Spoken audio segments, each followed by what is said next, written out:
Yes, yes, yes. I am a child of God. I am a child of God. A calm boy. In my free time, I love playing video games. And I like to spend time with my family. Ladies and gentlemen, it is beautiful Wednesday morning. Yes, it is a beautiful Wednesday morning here. And I'm excited because finally, Estavao has been unveiled. For those of you who are asking, why didn't we see Estavao pictures in the training on Monday? Well, Chelsea actually want to do the unveiling, official unveiling before they show his pictures training. Ladies and gentlemen, and yesterday it was done. Beautiful one for that matter. And the player was speaking. He said a lot of things. Wherever you are on the globe, on the continent of Africa, in Europe, in America, Canada, Australia, or right here in Southeast Asia, ladies and gentlemen, let's get started. Estavao has been officially unveiled by Chelsea in a very fashionable manner yesterday. Ladies and gentlemen, yes, Chelsea confirmed Estavao has joined from Palmeiras, viewed as part of first team plans this season. Estavao speaking, said, "I'm very happy. It feels very rewarding to represent Chelsea, one of the biggest clubs in the world. I hope to help the team in the best possible way." He didn't just end there. He said, "I am a child of God, a calm boy. In my free time, I love playing video games and I like to spend time with my family as well." Ladies and gentlemen, he said he's a child of God. What do you want to say about that? Let's watch this few seconds video.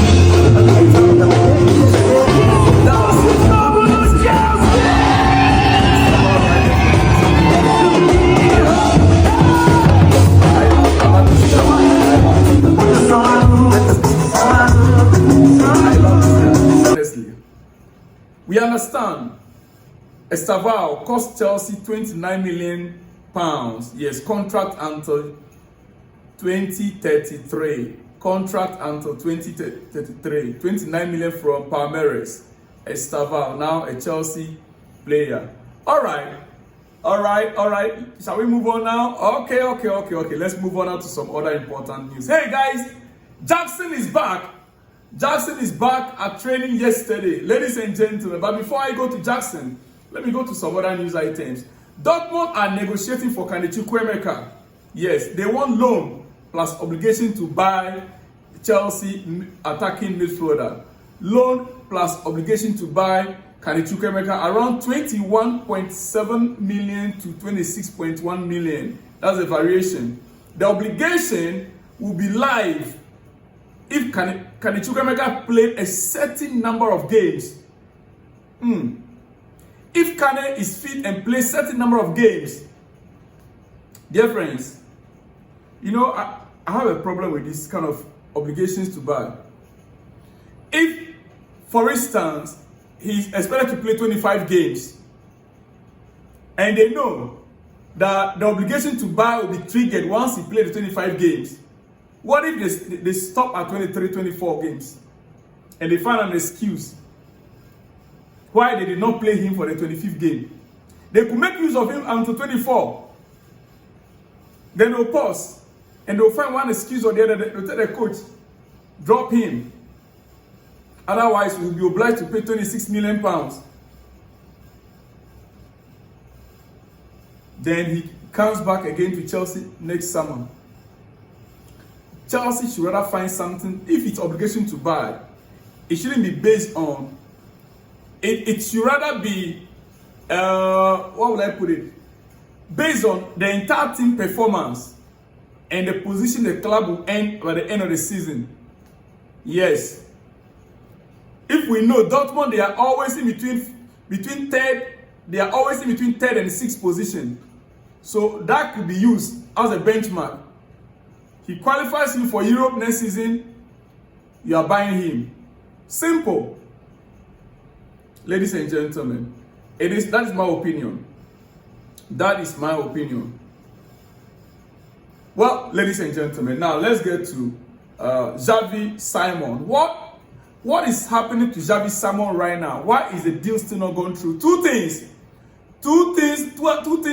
I have two reasons, I believe, why Javi Simon is still not, sealed yet from RB Leipzig. One, Chelsea themselves want to let go certain players. Chelsea are busy right now selling players. They want to collect some players from the books. Their focus right now is to collect some players from the books.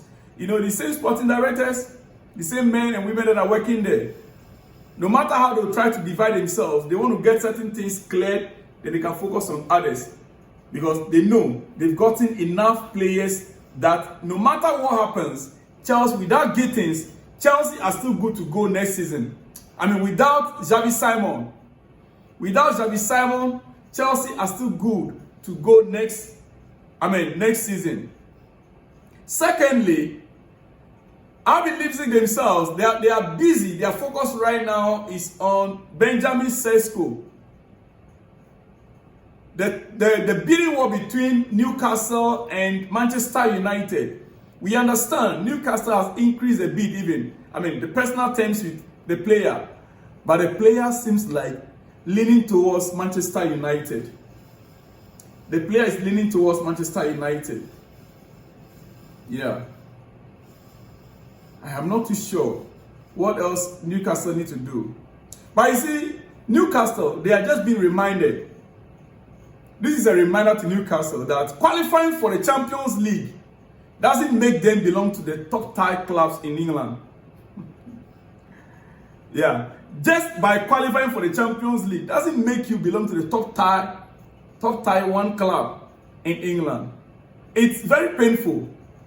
Because it looks like any player that they made any attempt to sign, unless a top tier club, unless Chelsea doesn't come in, unless Arsenal doesn't come in, unless Liverpool doesn't come in, they ended up losing it. And it surprises me. It seems to me that even West Ham, players prefer to go to West Ham, Tottenham, than Newcastle. It takes a lot to get to that level. That is a reminder. It's not easy to break into that group, man. Newcastle, it's not easy. You have to work hard. Consistency in that top 4 level. Consistency in that Europe that you are playing now. You have to be consistent there for a while. Ladies and gentlemen, it is what it is. Now, Javi Simon to Chelsea is going to be done. Why? I will show you. Leipzig are in talks with Harvey Elliott from Liverpool. They view the Liverpool midfielder as a similar profile to Chelsea target Javi Simon. Club-to-club talks are not advanced yet with Leipzig. With Leipzig working on the player side first as they try to explore the deal. So they are preparing someone to replace Javi Simons. And they are taking a critical look at Liverpool, Harvey Elliott. Harvey Elliott, yes, that's the player. They are trying to talk with the player and see if they can have an agreement with the player first of all before putting in their bid for the Liverpool midfielder. Ladies and gentlemen, it is what it is. It is what it is. All right, let's get back to my boy, Nicolas Jackson. Let's get to Nicolas Jackson. Jackson has returned for training yesterday. And it's heartbreaking when I hear many people who think that Jackson does not deserve to be in this Chelsea setup. But I want to remind you guys, last season, in fact last 2 seasons, under Pochettino, the ending part of Pochettino's reign, Jackson was one of the players that saved Chelsea with Cobham. When he was alone, as the only main striker we have in the squad, and most players were even injury depleted, Jackson has been there for this Chelsea club. Just ended season under Maresca, he sustained injury. By the time he's coming back, the entire team dropped in form. You don't blame him alone. Then coupled with that, after then, red card. Then red card. Morale of the player will drop. And it was actually the time that the player needed the support of everyone to regain his Listen, you see, many have complained, especially this Club World Cup. But let me say this here. I don't get why people are assuming Jackson not featuring in the Club World Cup means he's now third on the striker choices. People now place him on the third. Joao Pedro, Delap, Jackson. I don't get it. I don't get it. And I will explain to you in brief. You see, Jackson was suspended for 3 games, which is why he missed the round of 16 and the quarter-final, if you remember vividly. On top of that, no manager would throw a player who is low on confidence straight into a semi-final or a final game. It just doesn't make sense. It doesn't make sense. If this is the reason why you guys are thinking Chelsea has lost faith in him, it's a lie. This is actually what Jackson's been missing over the last 2 seasons. Proper support in his position. That is what he needs, or he needed. Whenever he had a dip in form, there was no one else to step in. Now we have people who can step in if Jackson is, deep in form. And he was forced to lead the line regardless, whether he was out of form or not. He's been forced to lead the line in almost every game, so long as he's fit. We've all seen how short breaks can rejuvenate players. Just look at how strong Jackson finished the 2023-2024 season, like I said to you earlier on. After returning from AFCON, he went for AFCON. When he came back, if you remember very, very well, go back and watch the videos. And honestly, I don't think Maresca has locked in any fixture or any fixed striker. I don't think Enzo Maresca has locked in any fixed striker hierarchy. That this is the first choice, this is the second choice, and this is the third choice. No, I don't think so. Maresca has not made that kind of statement, or Maresca knows the worth of Chelsea. Nicolas Jackson. He is likely to rotate based on the games and situations. Now, the reason is quite simple. If Joao Pedro is a starting striker in any game, then it's between Jackson or Delap as backup. Get this very clearly from me. Then consider what you want as a sub striker. You have to consider what you want as a sub striker. If Joao Pedro starts the game, you have to consider what do you want as a substitute striker. Do you want Jackson style as a striker to come in as a substitute, or you want Delap? When you are winning, especially, you have to decide which one of them to use.